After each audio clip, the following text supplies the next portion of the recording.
27 जुलाई को दिल्ली में तेज बारिश हुई, जिससे यूपीएससी कोचिंग के हब राजेंद्र नगर की रोड पूरी तरह डूब गई। ये पानी एक बेसमेंट में चल रही यूपीएससी की कोचिंग में घुस गया, जिससे 3 छात्रों की मौत हो गई। मौत हुआ है, मजाक नहीं हुआ है ना। यहाँ पे सारे लोग मजाक बना के रखे हैं। मतलब जो ब्लेम गेम है वो खेला जा रहा है, जो ट्रेडिशनल चलता आ रहा है।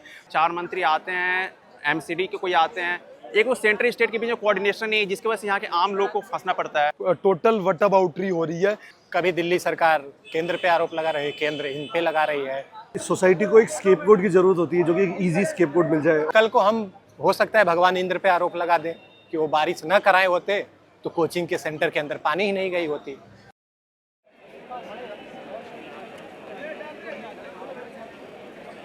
जब हम राजेंद्र नगर पहुंचे, तब 6 दिन बाद भी नालियां साफ हो रही थी। छात्रों ने बताया कि दोबारा उतना ही पानी भर गया था और दोबारा ऐसी ही दुर्घटना हो सकती थी। ये सीन है रात में 7 बजे का है और आप देख रहे हैं कि 10 मिनट की बारिश में ही पूरा ओआरएन में पानी एकदम सैलाब भर गया पूरा, और आप देख रहे हैं टायरों में भी डूब गए हैं। और मतलब इसकी वजह से इसी तरह उस दिन भी ऐसा केस हुआ था, उसी वजह से बच्चों की जान चली गई थी। कल रात को बारिश हुई तो मैं भी यहीं पर था, तो पेट तक पानी आ रहा था काफ़ी यहाँ तक, और बहुत दिक्कत ही थी हमें कल रात को जिस हिसाब से हम थे। तो यहाँ पे अगर मैं बैठ जाऊँ ना तो मैं डूब सकता था। यहाँ पे पानी में इतना पानी फ्लो हो रहा था, इतना फास्ट फ्लो हो रहा था कि सांस रुक रही थी इस पानी में।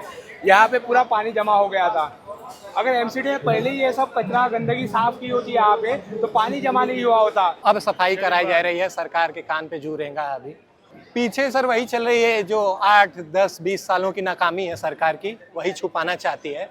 जो छुप नहीं पा रही है, कैमरे में नजर आ रही है, यही नाकामी छुपाने की कोशिश हो रही है।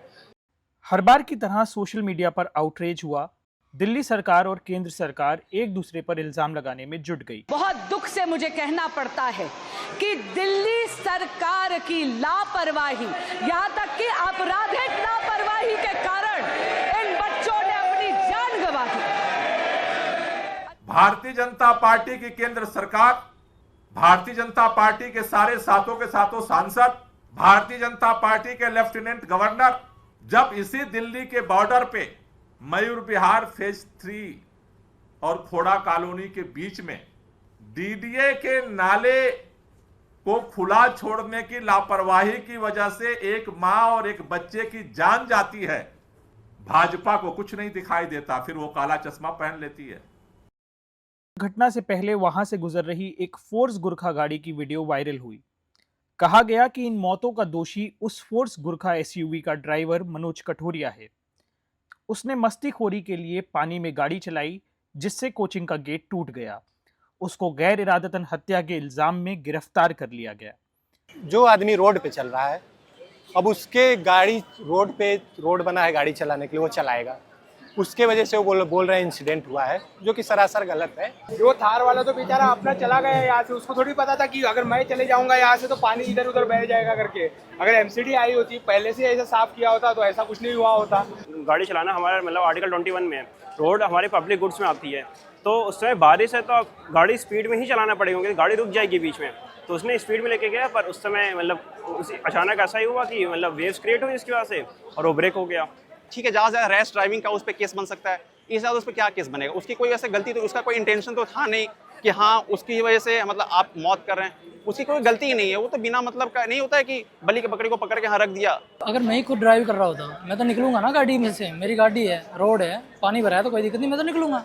यहाँ पे कॉन्सेंसस है कि उस आदमी को शायद बहुत इजीली, मतलब उसमें कुछ उसका कोई रोल है ही नहीं इसमें, उसको बस पुलिस ने पकड़ के जस्ट फॉर द स्कोरिंग की we are doing something to show that we are doing something, जो अभी यहाँ पे चल रहा है कि बस हम कुछ कर रहे हैं जस्ट टू शो दैट। मुझे नहीं लगता कि, और सर सबसे इंटरेस्टिंग बात ये कि जो बंदा है एसयूवी का, उस पर ज़्यादा सीवियर चार्जेस लगाए गए हैं जो इंस्टीट्यूट वाला मालिक है उससे।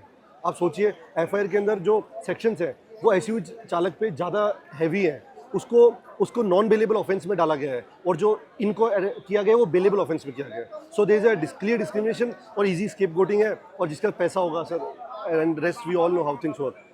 अब वो तो एमसीडी की गारंटी होनी चाहिए थी, कोचिंग वाले की गारंटी होनी चाहिए थी कि भाई पानी बेसमेंट के अंदर ना जाए, बच्चे बैठे हैं अंदर।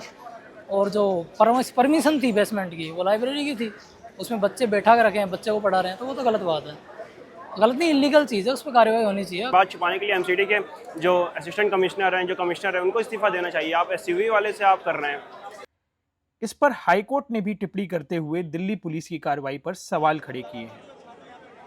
छात्र अब भी प्रदर्शन कर रहे हैं और उनका कहना है कि एसयूवी ड्राइवर को बलि का बकरा बनाया जा रहा है। पुलिस प्रशासन जो है उन्हें एमसीडी के खिलाफ एक लीगल एक्शन लेना चाहिए। जो ये छोटे छोटे ऑफिशियल्स हैं, एई हुए, जेई हुए या कोई भी छोटा इंजीनियर हुआ, इन्हें तो आप बोलोगे कि बैठ जाओ वो बैठ जाएंगे, उन्हें बोलोगे खड़े हो जाओ वो खड़े हो जाएंगे। करप्शन जो है वो ऊपर ऑर्डर से नीचे आ रहा है, तो ऊपर वाले ज़्यादा पैसा कमाते हैं नीचे वालों से, तो इनको तो पहले ऊपर वालों को इस्तीफा देना चाहिए। यहाँ पे सारे लोग मजाक बना के रखे हैं। 4 मंत्री आते हैं, एमसीडी के कोई आते हैं, एक वो सेंट्रल स्टेट के बीच में कोऑर्डिनेशन नहीं है, जिसकी वजह से यहाँ के आम लोग को फंसना पड़ता है। कभी आम आदमी पार्टी बोलती है एलजी की दिक्कत है, एलजी बोलते आम आदमी पार्टी की दिक्कत है। सर हमें उनसे कोई मतलब नहीं है। लोगों में क्या था कि बहुत सालों से गुस्सा भरता जा रहा था स्टूडेंट्स में, क्योंकि वो यहाँ पे हम वोट बैंक नहीं है और ना हमारी कोई वॉइस है। हमें सिर्फ एक कैश काउ की तरह यूज़ किया जाता है और सब लोगों को यहाँ पे बहुत हेल्पलेस फील होता है। तो वो एक बिल्डअप हो रखा था जो सालों से बिल्डअप हो रहा था। कल कोर्ट ने एसयूवी ड्राइवर मनोज कठोरिया को बेल दे दी, लेकिन अब भी कई सवाल बाकी हैं। आखिर 3 छात्रों की मौत का जिम्मेदार कौन है? ड्रेनेज जैसी बेसिक चीज़ पर भी हमारी सरकारें काम क्यों नहीं कर पाती? बिना एनओसी के कोचिंग कैसे चल रही थी? और ऐसी दुर्घटना के बाद भी आम नागरिकों को बलि का बकरा बनाए जाने का सिलसिला आखिर कब बंद होगा?